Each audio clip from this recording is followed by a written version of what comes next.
Magandang araw ng Biyernes po mga bayang karerista. Magbibigay na po tayo ng tip, giya at impormasyon para sa araw na to, July 19, 2024. Tara!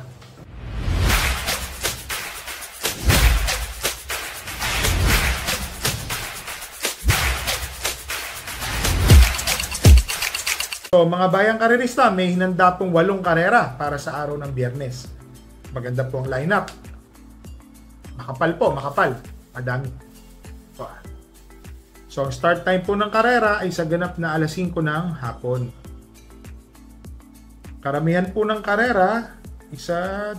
2, 3, 4 na karera po is 1,400 meters. And then po, 1,200 is 4 na races din po. So, 8 karera nga po. So, ito pong araw ng Biyernes, race number 1, 3-year-old and above maiden race. First choice po, entry number 8, Cat Bite. Ito pong si Cat Bite, mga bayang karerista. Magaganda po ang tinatakbo nito, ha? Mainam po. So, may kinalaban po ito nung last 2 runs niya. Nametahan lang po yan. Akala ko mananalo po yan, dihado. So, malakas po ang kinakalaban Cat Bite. Magaling, nag-uumento kada takbo. Balita ko po yan. Ang second choice ko po dito, itong entry number 4, Be Fit and Fabulous. Ang inam po ng barrier niya. So, nagbakasyon po ito eh. Dati na ho itong tumatakbo. So, may mga nakakalaban siya na sila Bread and Butter, sila Sunny Nature. Nabalik na po ito, si Be Fit and Fabulous. May panalo po yan ha. Inam po ng kinilos niya ng barrier. So, dito po sa race number 1, first choice po, entry number 8, Cat Bite. Second choice po, entry number 4, Be Fit and Fabulous. Dito na tayo sa race number 2, mga bayang karerista. 7 runners po, 1,200 meter race. Rating 5 split placer po ito, yung mga natitimbang. Dito ako sa entry number 3, Primero Soldado. Natalo nga po siya, tinalo po siya ng super long shot na si Eunice and Aya. Pero masasabi po natin, maganda naman ang pinakita ni Primero Soldado nung araw na yon, mga bayang karerista ha. Nilagay ko na po siya na Pam Primera. Ang second choice ko po dito, itong entry number 7 na si Double Strike.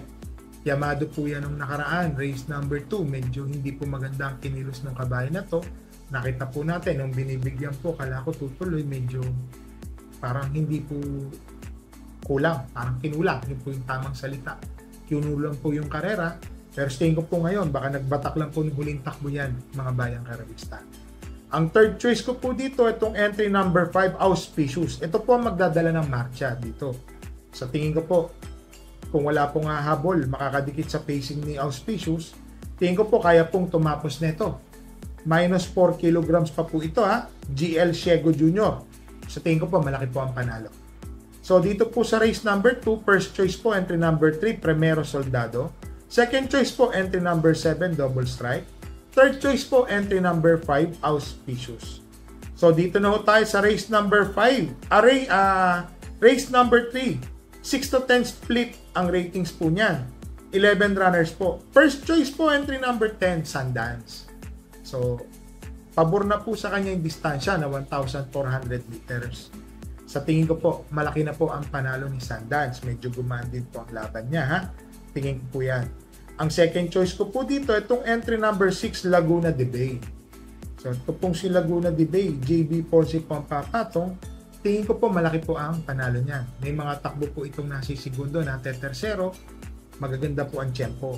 Nilagay ko lang pong third choice, ang kabayo po natin, si Great Connection. Ito pong si Great Connection, mga bayang karerista. Sana ho maganda ang ipakita niya sa takbo ngayon. Noong nakaraan po kasi, labas na rin po yan. Sa tingin ko po, naka-apekto po sa kanya yung kiniskis po kasi niya sa mata. So ngayon po, okay na po eh. So sana magbago po ang kilos niyan. Alam naman natin si Great Connection, meron po itong isang matulis na kwartos na lang. Parang 600 meters na isang matulis na ganun. So ma-rate lang po na maganda to. Tingin ko po, baka manalo ha. May tsamba lang po ang nakikita ko. Sasama ko po ito sa ating mga betting na exotic, winner take, all pick 6. Yan po, sasama ko po siya dyan. So, dito po sa race number 3, first choice po, entry number 10, Sundance. Second choice, entry number 6, Laguna de Bay. third choice po, entry number 11, Great Connection. So dito na tayo sa race number 4, mga bayang karerista, 8 runners po. First choice po, entry number 7, Polite Bell. Ito pong si Polite Bell, ito po yung habol ng habol kay Enigmatic Linden. Yun po maganda po, malakas ang kinalaban niyan. Siya po ang aking first choice. Tingin ko po, mag-uumento po ito ngayon. Kahit sabihin po natin na nandiyan po si Success of Times, Queen Gabi, dito pa rin ako kay Polite Bell. Ang second choice ko po dito, entry number 8, Gold Rush. Ito naman yung nasigundo kay Enigmatic Linden. Masama po kasi yung numero niya noon, nasa balya. Pero ngayon nasa labas, mukhang maganda po ang itatakbo nito. Yun po ang nakikita ko So halos parehas lang po ang tiyempo ng 7 at 8, Polite Bell at Gold Rush. Parehas po silang 1.14 sarado. So dito po sa race number 4, first choice po entry number 7, Polite Bell. Second choice entry number 8, Gold Rush. Dito na tayo sa race number 5, 6 runners po, 1,200 meter race. 28 to 33 po ang ratings nito. First choice po entry number 4, Basket of Gold. May takbo po itong si Basket of Gold, kundi po kung magkamali kay Mandatum. Nasigundo po ito kay Mandatum. Same rider na rin po ito, JB Hernandez. Ngayon po, medyo 1,200 meter race. Tingin ko po, aagapay na agad to na malapit. Siya po ang aking first choice.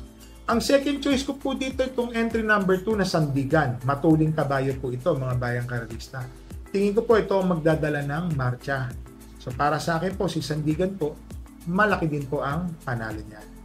So dito sa race number 5, first choice po, entry number 4, Basket of Gold. Second choice po, entry number 2, Sandigan. Dito na tayo sa race number 6, 6 to 10 ang rating split po yan.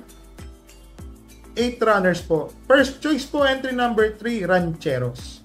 So si Rancheros po, mga bayang karerista, yamadong po nung nakaraan, natalo po ito. Sa tingin ko po ngayon, malaki po ang panalo kasi maganda na po ang nilundag niya noon. Unang lundag siya, medyo may nagmadali sa labas, kinuha. Nung inahabol niya, nagtaka po ako, nag-ubos po si Rancheros. So para sa akin po, malaki pa rin po ang panalo ni Rancheros. Ang second choice ko po dito, itong entry number 8, Golden Buzzer. King Flores po ang papatong. Tingin ko yung distansyang 1,200 meters is babagay na po sa kanya. Yun po tingin ko po yan. Ang third choice ko po dito, yung couple entering 1 and 1A, Gianchi and Great Angie. Ito pong si Gianchi at Great Angie, pwede po itong sumunod ng malapit sa unahan. Dalawang kabayo pa po ito, parehasong may panalo sa tingin ko po. So dito po sa race number 6, first choice po entry number 3, Rancheros.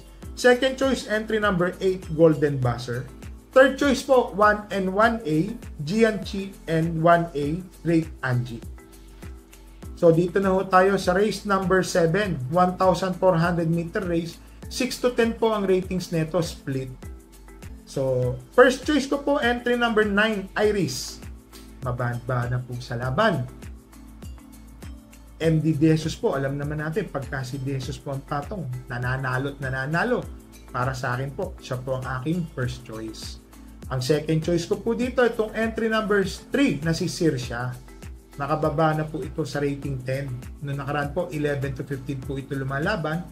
Natitimbang. Ngayon po, nababa ng rating 10. Tingin ko po, malaki rin po ang panalo nito.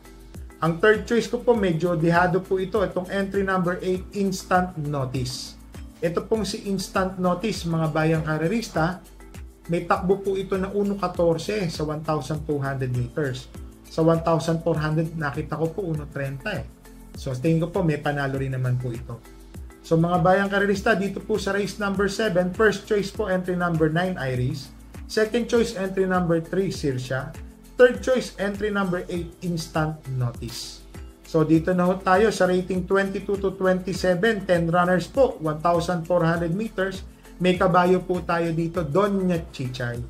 So, nakakatuwa naman po, yung huling takbo po ni Doña Chichay, ang laki po na umento. Nakakatuwa. Banderang tapos po siya nung pong tumakbo siya. So ngayon po, ilalagay ko na po siya na pampremera. Sa tingin ko po, wag lang mabuliglig na gusto. May panalo naman po. Malaki po ang panalo. Ang second choice ko po dito yung couple entering 1 and 1A, Southern Man and 1A Luke Skywalker. Baka madiskartehan po tayo, isang matulin at isang tututok kay Doña Chichay sa likuran. Yun po talaga ang karera. Yun po ang nakikita ko magiging diskarte. Ang third choice ko po dito, itong entry number 2, May Jopay. Deremate po. Tingin ko po, kung magkakaroon po ng killer face dito, mga bayang karerista, baka dihado po ang manalo. Isa na po dito si May Jopay na entry number 2. So dito po sa race number 8, first choice po entry number 9, Doña Chichay. Second choice 1 and 1A, Southern Man and 1A Luke Skywalker. Third choice po entry number 2, May Jopay. So mga bayang karerista, mag-shoutout lang po tayo kay Mr. Jomar Martin ng Tondo, Second Monsod ng Tondo, sa mga tropang karerista ng Damka Old Santa Mesa, kay Buboy, kay Ricky, kay Jerry, kay Marlon, from Jostan Alamudin, kay Mr. Obet ng Laguna, from Roberto Emata, shoutout po sa inyo, Jojo at Jeff ng Pedro Guevara Blumentrita, pati kay Mr. Ronilio Bustillo, shoutout po sa inyo. Tropang Solid Pick All, admin po niyan si Nelson and Mandy, shoutout po sa inyo. Baldos Family po, shoutout din po sa inyo ha, pati kay Kagawad Glenn. So mga bayang karerista, ngayong araw ng Biyernes po, meron po tayong dalawang kabayang magsisitap po. Yan po si Great Connection na masasabi ko pong may tsamba naman po yan. Si Doña Chichay naman po, may panalo naman po yan. Yun nga lang ho, gaya po ng sinasabi ko sa inyo dito kay Doña Chichay, marami pong matuling. Talagang mapapalaban po tayo dito sa unahan. Southern Man,